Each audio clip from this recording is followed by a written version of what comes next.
Class is now starting. All attendees are in listen-only mode.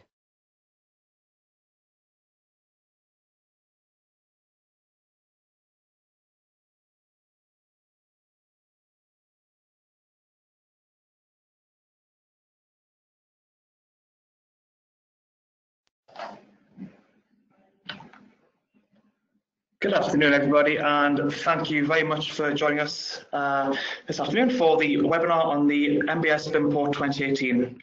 My name is James Tappenden. I'm the marketing coordinator here at NBS, and I'm joined by David Bain, our research manager, and Gareth Morgan, our product expert. So through the webinar, everybody will be muted, just for obvious reasons for making sure everybody doesn't have different noises coming in into the webinar.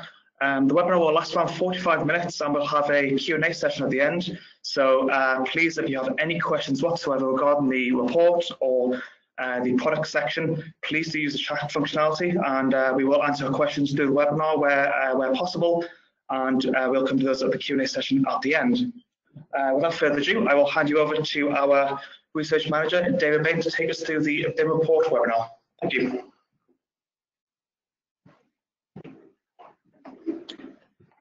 Thank you, James, and thank you everyone for attending this afternoon. So during this presentation, I'll go through the main findings of the BIM Report 2018. I'll examine some of the key themes the survey brings to light, and we point to some of the future changes to come. So the BIM survey gives a snapshot of the change the design community is both creating and going through. It focuses on BIM, but increasingly BIM is just a part of a wider digital transformation that almost all industries are going through.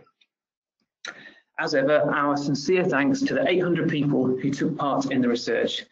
By taking part, they have helped ensure that the UK has a reliable resource with which to assess BIM in this country.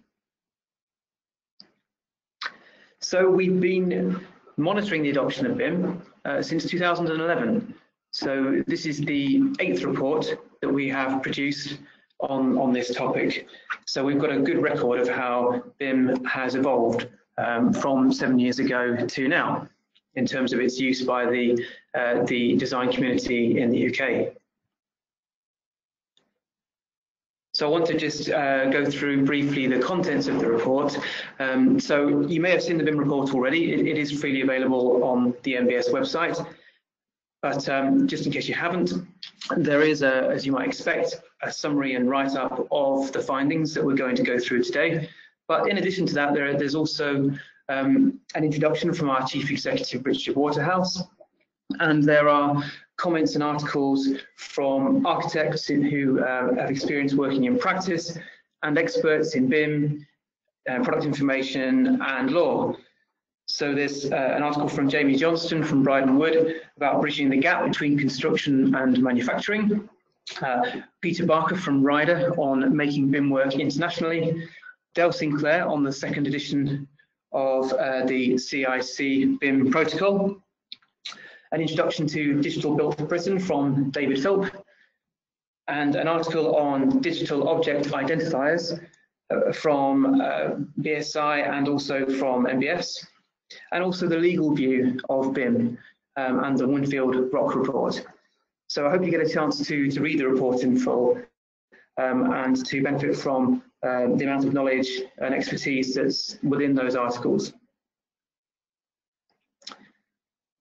So we wanted to start by looking at an actual physical model and a sort of history of models, if you like. So St Paul's Cathedral, the tallest building in London up until 1962. This is a model that was designed at 1:25 scale to help walk through at eye level to suggest the experience of the real interior. It took 10 months to design between 1672 and 73. Cost £600 and 2 years to build. So quite a process, a long involved process to create a model back then in the 1600s. So things have evolved since then quite a bit. So we are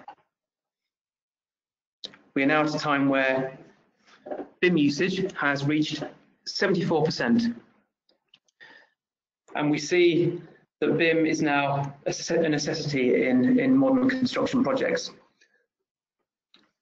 So almost 3/4 of respondents are now using BIM, and that's a 12% increase on last year. It's not yet universal. A quarter have yet to adopt it, and there are some, not very many, but there are some, about 1%, who are unaware of BIM. Now, if we look at that trend in adoption over time, we can see in 2018 at the top of this chart that the growth, this is the highest year-on-year growth we've had since 2014. Since 2016, the year of the government mandate, there's been a further 20% of the industry now adopting BIM. So if you look back at 2011, when BIM adoption was 13%, you can see that we've come a long way, and growth has been steady over that period of time.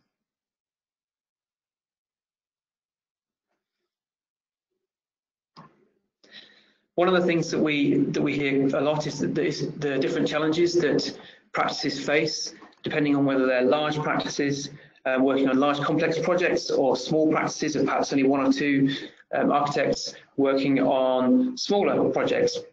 And that those different challenges can mean that BIM isn't always as suitable or practical for those small practices and small projects. Here we see a difference between the adoption of BIM based on practice size, in that the larger practices, the medium and large practices, are more likely to have adopted BIM, around about 80%. But what we are also seeing is that nearly 2/3 of small practices have also adopted BIM for projects that they have been involved with. So there is a difference, but it's a relatively small difference, and we are seeing that BIM is used by smaller practices as well as large ones.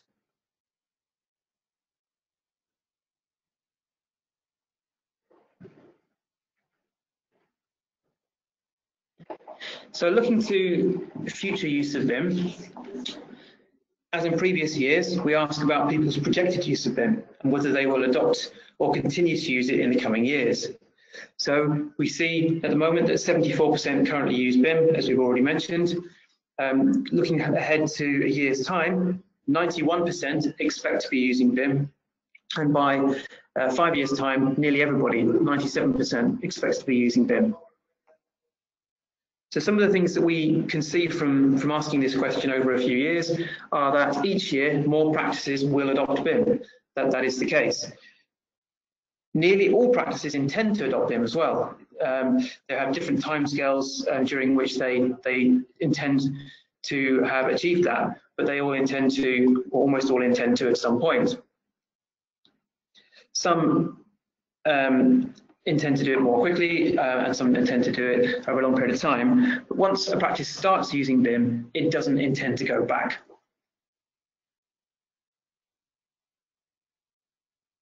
So we would say that by this time next year, we think 90% BIM adoption probably is unlikely. But what we do think is that it is achievable within the next 3 to 5 years.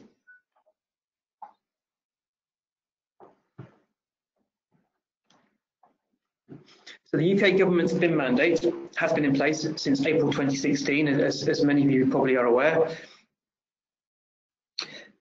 And just to perhaps clarify some points on the mandate.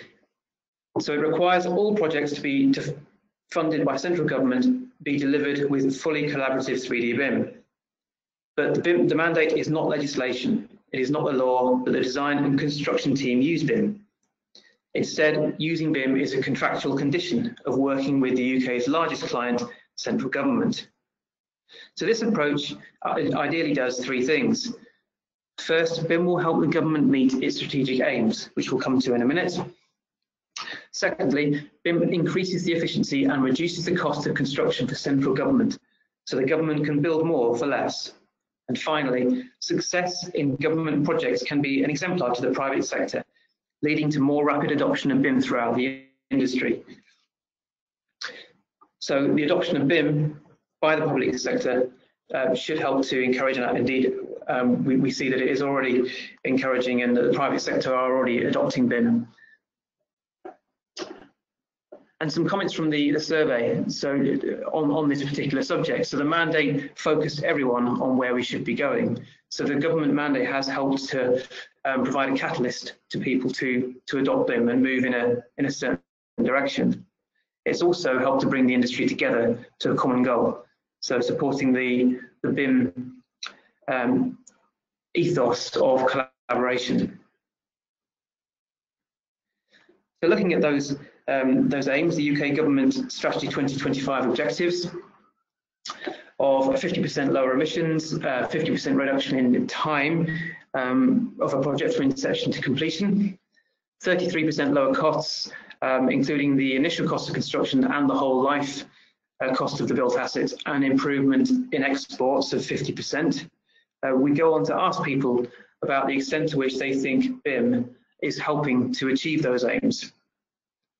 So we see a clear majority saying that BIM will help reduce both construction costs and the time it takes to go from inception to completion. So we can see 72% see BIM as helping to reduce cost, 65% reduce time. There is less agreement in terms of BIM's potential to reduce greenhouse gases and also to reduce the trade gap.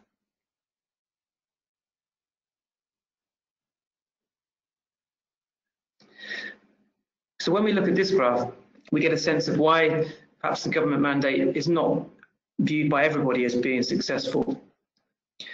So we can see that almost 2/3 agree that the government requires BIM on its projects, so they're aware of that, but a similar percentage feel that the government is not enforcing this. And for the first time, less than the majority, 47%, feel that the government is on the right track with BIM. So this is a relatively high percentage, but last year it was actually 51%. So there's a bit of a wavering there of the design community's view on whether the government is on the right track. Just over 2/5 are not clear on what they have to do to comply with the mandate, so there is still uncertainty there.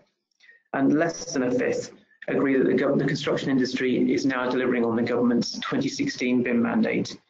So there is some way to go to ensure the mandate is being met.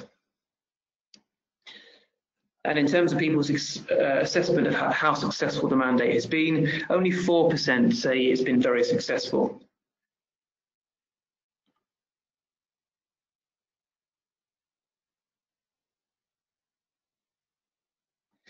So this is almost always because the government wasn't seen to be doing enough to promote, enforce and embed BIM. But almost never because the aim of the mandate to embed BIM in UK construction was seen as a mistake. So people think that the reasons for introducing the mandate were the right ones, just that it hasn't been enforced as well as it could have been.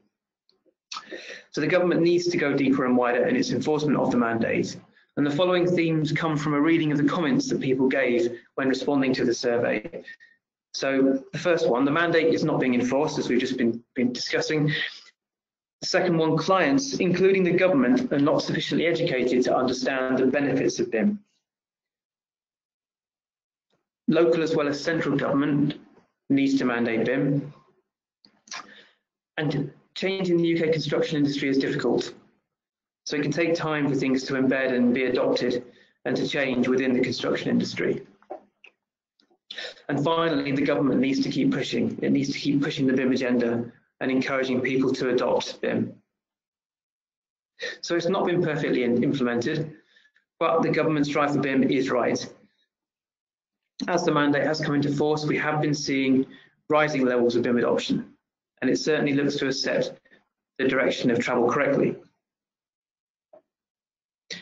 So we're going to go on to look at BIM maturity now and what that means. So first of all, we've been monitoring how confident people are in their knowledge and skills in BIM.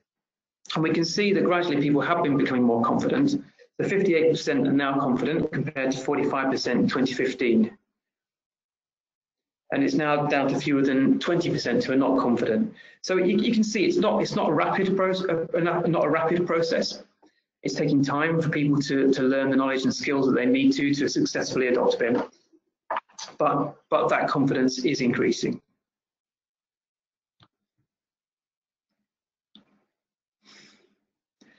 So when people need guidance and information about BIM, there's a number of sources that they turn to, as with many aspects of working in practice and in construction. NBS is one of the sources that people look to for advice about BIM. But there are a number of other organisations as well. So the BIM Task Group, the BIM Alliance, BSI, BRE, institutes like the RBA, and of course colleagues and people that that architects and other professionals work with.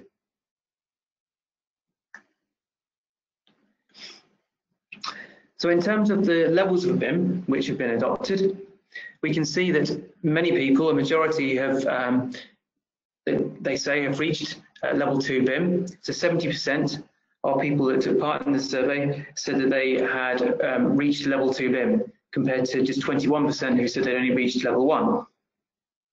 So that's encouraging. Interestingly, 8% told us that they had reached level 3 BIM. As level 3 BIM has yet to be defined, this may reflect the sophistication of BIM implementation rather than the fulfillment of a set of independent criteria. So there's a sense that people are perhaps pushing the boundaries or moving to the next level of BIM, but there isn't an independent set of criteria to say whether or not those organisations are all achieving what might be level 3 BIM. So this brings us to a significant point. The above are self-descriptions, and some doubt whether all those who describe themselves as having reached level 2 BIM really have. And coming from the survey here, I still see many projects claiming to meet BIM level 2 which simply do not.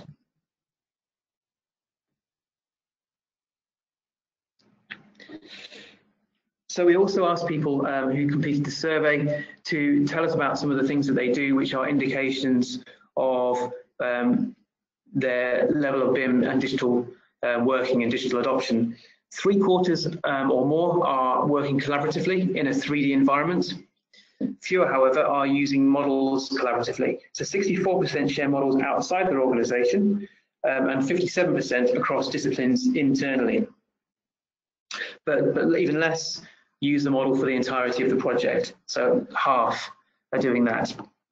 And only 29% pass on the model to those who are responsible for the continued management of the building.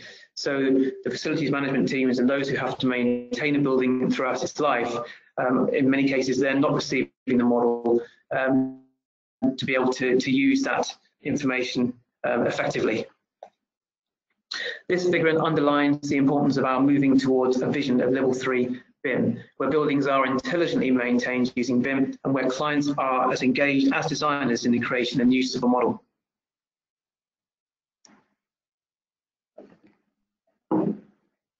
So we're going to look at BIM resources now. So BIM is not just about buying a set of tools, templates or resources. It's about working in new collaborative ways. But of course, people still need tools, templates and resources to do that. In terms of software use, looking at the left-hand side of the slide that you can see at the moment, the pie chart, when producing drawings and models, Autodesk with 66% of responses remains the most popular vendor, followed by Gravasoft. If we look at this in a little more detail, we see the different packages that people use. So Revit is the package used most often by 44%, followed by ArchiCAD. In line with the adoption of BIM, people are over time increasingly using software packages that can be used to create models, not just drawings. So if people want to collaborate, they need a space where they can share the information as part of the project. So this is the Common Data Environment, CDE, a shared place where the project team can put, hold and access information about a built asset. So this does not need to be onerous, but there do need to be agreed and enforced rules governing how project information is created and managed. Rules about creation, access and editing, for example. So this chart shows that nearly 3/4 use a CDE for at least some of their projects and 21% for all of them. As a core part of PAS 1192 Part 2 is about sharing data within a CDE, this helps us to see how many and how often organisations practice collaborative BIM. And we can look at this in a bit more detail, looking at the particular platforms that people use when they are sharing information. Sometimes these are industry specific, and we can see that the ones that are most used, Viewpoint, A-Site and Aconics, are indeed those sorts of platforms designed for construction. But perhaps in projects of a less complex nature, we can also see that people are using general tools like Dropbox or SharePoint. The prevalence of industry-specific tools does indicate that BIM cannot be understood as using one tool or another, i.e. Revit or ArchiCAD. Instead, it is the coming together of a wide range of tools and processes to support collaborative information delivery. So coordinating the project documents and models within the project team is one thing, but coordinating them between each other is another. So it's important to coordinate specifications and models. And we can see here that within the project, 61% have been coordinating specifications with the model. And NBS offers a range of tools to help support this. As BIM is collaborative, that collaboration cannot rest on the adoption of one proprietary piece of modelling software or another. Instead, it requires non-proprietary data environments. And this is where industry foundation classes, IFCs, come in. So we can see here that almost 3/4, 72%, now use IFCs on the projects that they've been involved in. So the pie chart on the left shows that. IFCs are being adopted now. So 50% disagree that information models only work on the software they were made on. And they will become increasingly important. 62% describe their use as essential for level 3. COBie is there so that the non-geometric data that is held within a BIM can be easily published. It is most commonly used as a spreadsheet that contains standard information about a building. And when used as a spreadsheet, it can be easily shared among the design and construction team and ultimately with the client. It's not universally adopted though. A significant proportion, 41%, do generate COBie output. If BIM is to deliver efficiency throughout the life of a building and not just in the design stages, we need to see a higher adoption rate. Of those who do use COBie, almost 2/3, 62%, find it useful. The slow rate of adoption may be more a reflection of models not being used throughout the life of the building, instead being restricted to the design stages. Perhaps COBie outputs would be required more often if clients requested it. This may come as we further embed BIM Level 2.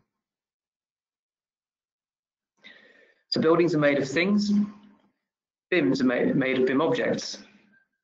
A BIM object may contain detailed information about the thing that it represents.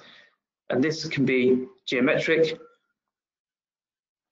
containing information that lets people see what the thing looks like. And it can also be about its properties, weight or performance, for instance. It is very important that the information contained within a BIM is accurate, standardized and well formed. Poor quality objects make for a poor quality and so professionally risky model.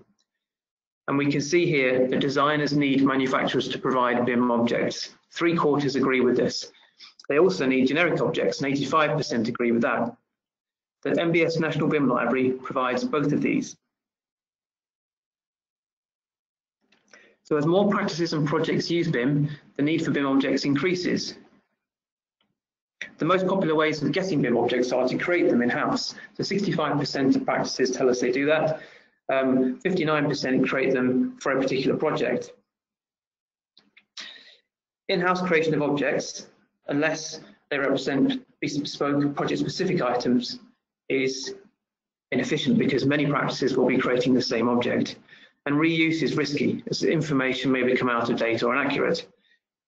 It is better to use a free central store of up-to-date BIM objects. This can be direct from manufacturers, and 58% tell us that they use objects direct from manufacturers or from a BIM library. The NBS National BIM Library is the most used central store, with 44% using it. Other libraries are also used, but less so. 28% people saying they use other libraries. Wherever they are sourced, just over half maintain their own in-house library of BIM objects. So participants told us that quality was essential with respect to BIM objects. When asked specifically about the NBS National BIM Library, 67% agreed that it provides the highest quality content, and just over half agreed that it provides the greatest ease of use. Just as the practice of BIM needs to be standardized, so too do the objects that make up the model. That is why NBS has created the NBS BIM Object Standard. Knowing that an object conforms to the standard provides an assurance of its quality. And we can see here that over 3/4 find the BIM Object Standard useful, as shown in the pie chart on the left. Because all objects on the NBS National BIM Library conform to this standard, their high quality is assured. So we're going to finish with the last few slides from me looking at the BIM experience of the people that took part in the survey. So 82% agree that BIM is the future of the design process.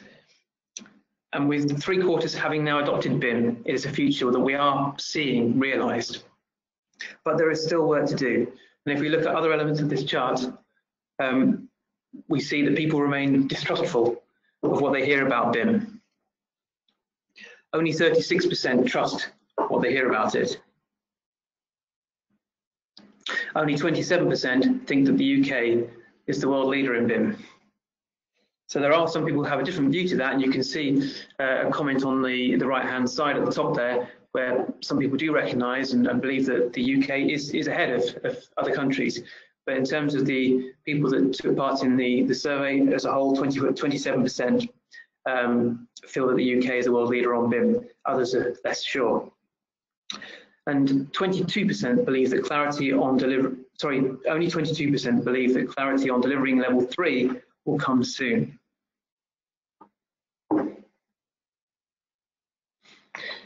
So as in previous years, we looked at the views of those who have adopted BIM and compared them to those who have yet to adopt it. This allows us to compare anticipation with experience, and we've consistently found that BIM experience is better than BIM anticipation. So adopting BIM isn't easy. 94% of BIM users agree that it has required changes in their workflow, their practices and procedures. But only 5% wish that they hadn't adopted BIM, compared to 1 in 5 of non-users who would rather not. I'll show those numbers on the next slide in a second.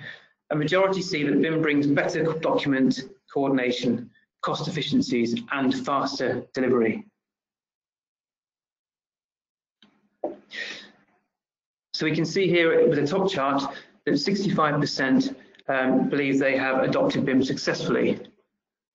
And respondents say if they don't adopt BIM, they'll get left behind.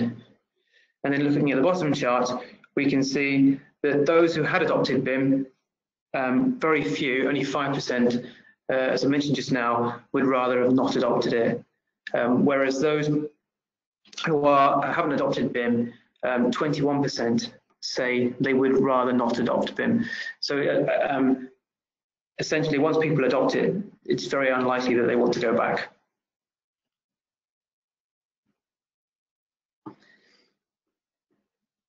So looking to the future, client demand will accelerate as level 2 BIM becomes further embedded, and as we define and move towards level 3. Not adopting BIM looks increasingly risky, with that in mind. So I'm now going to hand over to my colleague Gareth Morgan, who's going to take you through some of the resources and tools that NBS provides to support designers and manufacturers in their adoption of BIM. Thanks very much, David. Good afternoon, everybody. As David said, I'm going to just walk you through some products that have been developed by the NBS in order to fully support the BIM workflow. If you take the demonstration on the slide, you can see that, as I say, the NBS has a suite of products that have essentially been developed to complement each other in order to fully support the BIM workflow. So individually, they're very powerful, but they become a lot more effective when you actually consider that they dovetail into each other and complement each other. So from NBS Create, which is our latest specification product, it's been designed to be used from a project concept design stage, allowing to begin producing a uniclass formatted specification underpinned by the latest technical content from the Construction Information Service and our in-house team of technical authors. Via the free-to-use NBS Create plugin for Revit, you can also coordinate your specification and your Revit model and clash detect in order to minimize any chances of conflict further in the project timeline. And within the plugin, you can access the NBS National BIM library, and you can directly drag and drop BIM objects into your Revit model. The library houses both proprietary and generic objects, and all objects that come in from the library conform to the NBS BIM object standard, as David mentioned earlier. So to assist in delivering the collaborative elements of the BIM workflow, we've also developed the NBS BIM Toolkit. It's a powerful free-to-use digital plan of works tool, which the whole project team can become involved in the project. So if we have a look at the NBS BIM Toolkit, to say it's a key part of the Level 2 package defined by UK Government, includes a library of thousands of cross-sector construction level of definition templates and the Unified Classification System, Uniclass 2015. It also includes a free-to-use digital plan of work tool that I mentioned earlier, enabling the definition of essentially who's going to be doing what and when throughout the construction project. The team that NBS assembled to complete the work included the likes of BIM Academy, BDP, Lang O'Rourke, Microsoft, Mott MacDonald, Newcastle University, and the RIBA and the RICS. Essentially, it's developed to clearly define the structure of information within the NBS BIM Toolkit, allowing for openness and clarity, really, of the information, enabling all parties to fully understand their requirements and those of others involved in the project. So within the National BIM Library, as Dave mentioned earlier, it's the fastest growing building information modelling library in the UK. It houses a real extensive collection of both generic and manufacturers' BIM objects across the architectural, structural, services and landscape disciplines. And all NBS BIM library objects meet the robust requirements of the NBS BIM object standard.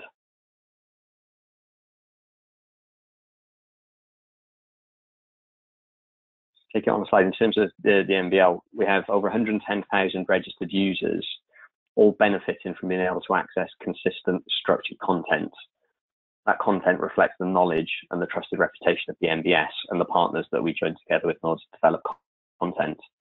The unique tools enable the specification and the model to be linked to deliver maximum exposure.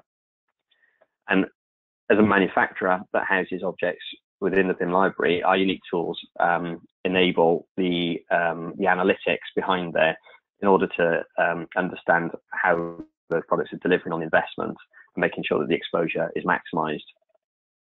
We hold key positions in groups such as British Standard Committees and international BIM organisations such as Building Smart. And these objects allow you essentially to have detailed usage analysis in order to win business. It's a great way of being able to get your product in front of customers in a digital environment, ultimately maximising the opportunity to get those products specified by the end users. So in terms of the actual NBS BIM object standards, the standards intended for all construction professionals, manufacturers, and other BIM content developers to assist in the creation of BIM objects that operate in a common data environment, as David touched on in the BIM report. So on the next slide, you'll see that we have some key testimonials from some major players in the industry in terms of end users of the software, but also manufacturers as well. Like Asa Abloy in a testimonial that said the industry looks for a standard, nothing better than the accredited body of the RIBA and the NBS to set that standard. So it really underlines the key messages that we're looking to deliver, and that's being received very well within the industry. Taking on a step in terms of the actual coordination of project information, as I touched upon at the start of the presentation, if you look at NBS Create as a specification writing tool, it really delivers on the previous problems with the industry. There was no consistency in language used, in the structure or the classification that was used, resulting in confusion and ambiguity within the project team, ultimately leading to conflict and increased project costs. So an initial focus on drawings really meant that the specification work was unplanned and it was being written under pressure against tight deadlines at the end of the project. And it's really not a position that anybody wants to be in. So on the next slide, if you have a look at NBS Create, it allows you to specify systems within a project in the Uniclass classification system. The singular consistent language for all disciplines, resulting in more accurate, up-to-date information. You can quickly and easily develop specifications using the pre-authored content from the NBS, all written by our team of technical authors that we have in-house. You can supplement that with your own user information as well. And if we go on the slide, we'll see that we also have links out to external resources such as the Construction Information Service. So with a subscription to their software From within NBS Create, you can access critical documents such as British standards at the right time directly through NBS Create. And that's in addition to the 20,000 plus pages of technical guidance that we house within NBS Create, as I mentioned, all written by our own team of in-house technical authors. So looking at the added functionality and part of the collaboration within the software and how that links out to manufacturers' content as well, there's an integrated NBS Plus feature within NBS Create. Essentially, it allows you to search for and add manufacturers' products directly into your NBS specification. So all content is pre-formatted in the Uniclass classification structure. It fits seamlessly into your project specifications alongside the NBS generated content and also the user generated content as well. The other tools that we have at our disposal is the NBS Create plugin for Autodesk Revit, within which you can gain access directly to the NBS National BIM library, from where you can quickly and easily drag and drop BIM objects directly into your Revit model. As we touched upon earlier, all objects within that NBS BIM National BIM library conform to the robust NBS BIM object standard, ensuring consistent, well-structured information being added into the model and the specification. Plugin also allows you to associate clauses and view those associated clauses from within the model, providing the opportunity to quickly and easily confirm coordination between both the project's graphical and the non-graphical information. The NBS Create plugin for Revit also allows for clash detection of products and systems between the model and the link specification, ensuring you have the ongoing opportunity to develop the detail in both the model and the specification at the same pace, ultimately minimizing costs associated with conflict otherwise identified later in the project timeline. From within the NBS BIM toolkit, it's also possible to access the free-to-use NBS online viewer. So once uploaded into the viewer, both the model and the specification can be viewed. Any specification clauses can be viewed by selecting the object within the model. Equally, content lists can be browsed and the associated specifications will have their corresponding objects highlighted within the model. The specification viewer gives approximate quantities calculated from the model too. It's also possible to present link clauses via hyperlinks within the software. Links to external resources such as manufacturer websites, published documents such as British standards are also included within the viewer tool as well.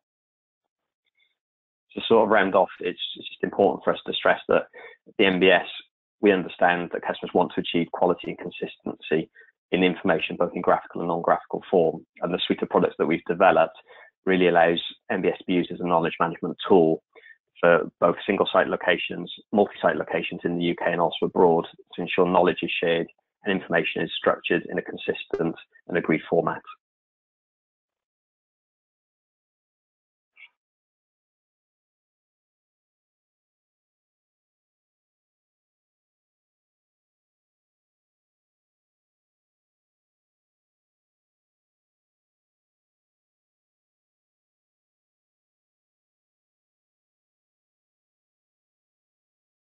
At this stage, if we pass back over to James and his team, I think we'll open up the floor to questions.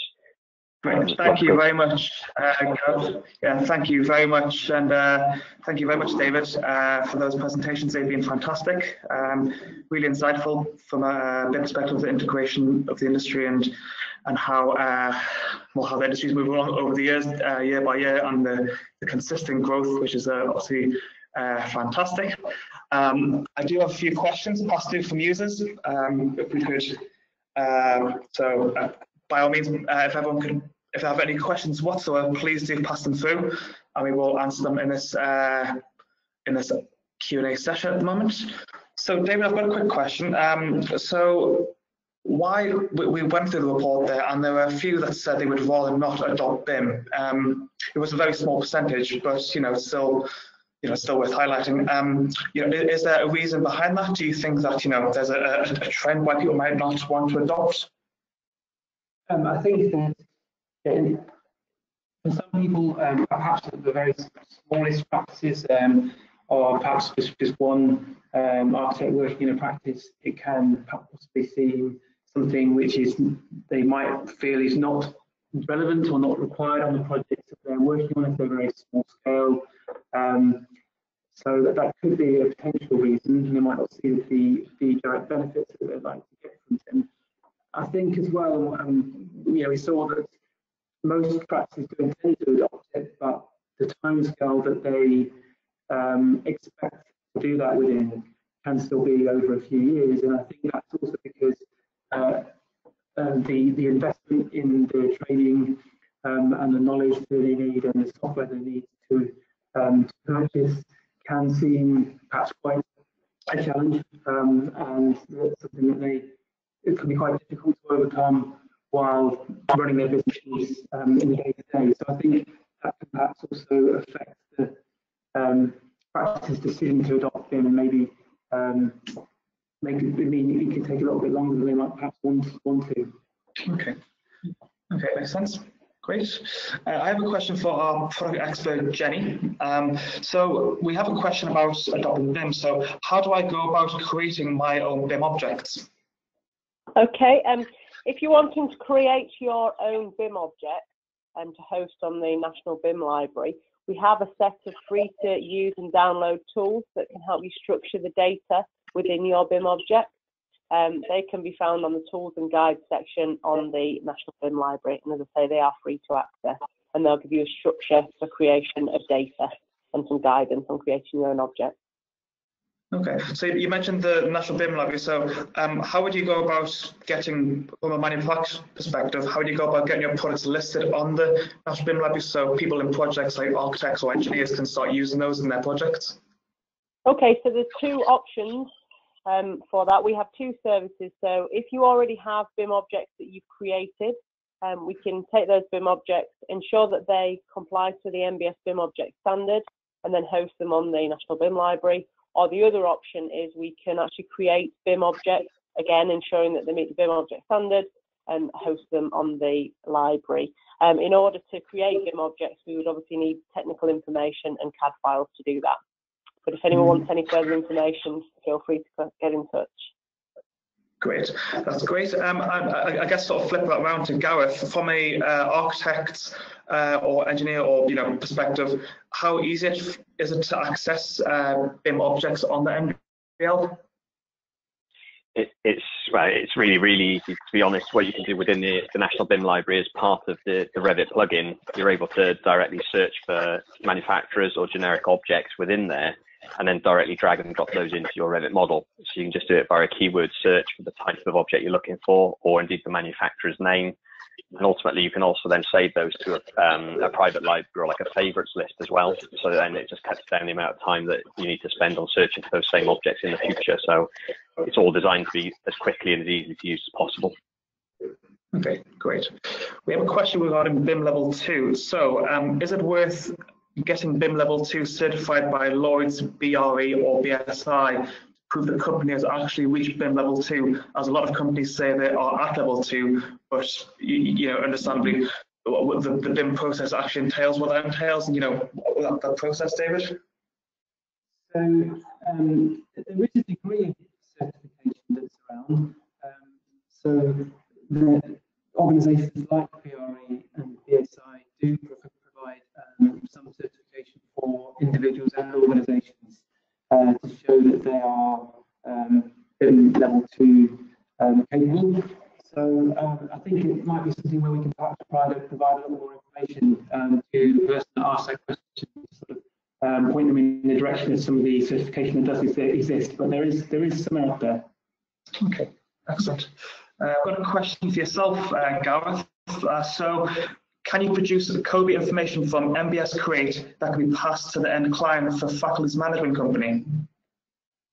Yeah, you can. It's actually a standard feature of the export. So when you are completing the project and exporting the written specification file, you've also got the opportunity to select COBie information at that same stage, and that'll go out into the pre-formatted spreadsheet templates that David mentioned as part of the BIM report. So yeah, it's a core function of the software, definitely. Oh, excellent, great. What disciplines are covered in NBS Create? For disciplines, there's architectural, structural, services for mechanical and electrical content, and also landscape. So as a product, NBS Create is the overall product, but it's possible to subscribe to the individual libraries of content suiting the type of practice you are or discipline that you are. But ultimately, it's designed such that you can collaborate across those disciplines with each respective discipline, writing their specification in that same structured uniclass format, or feeding up into one master specification. Okay, great. And talk about being collaborative and viewing projects.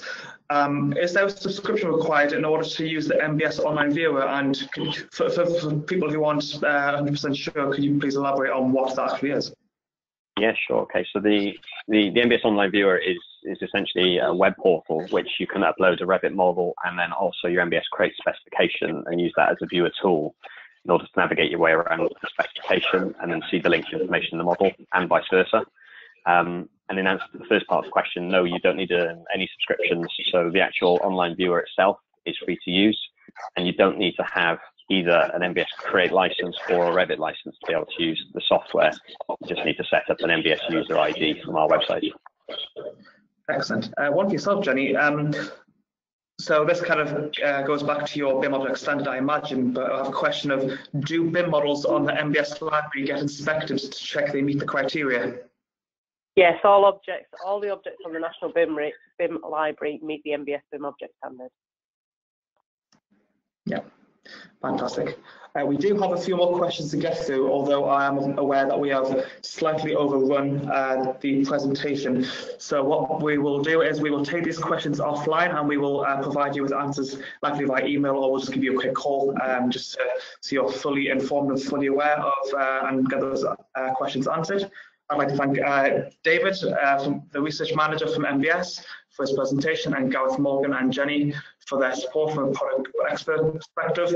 And also I'd like to thank everybody else on the webinar for joining. Thank you very much and have a great day. Thank you. Thanks. Thanks, everyone. Yeah. Thanks.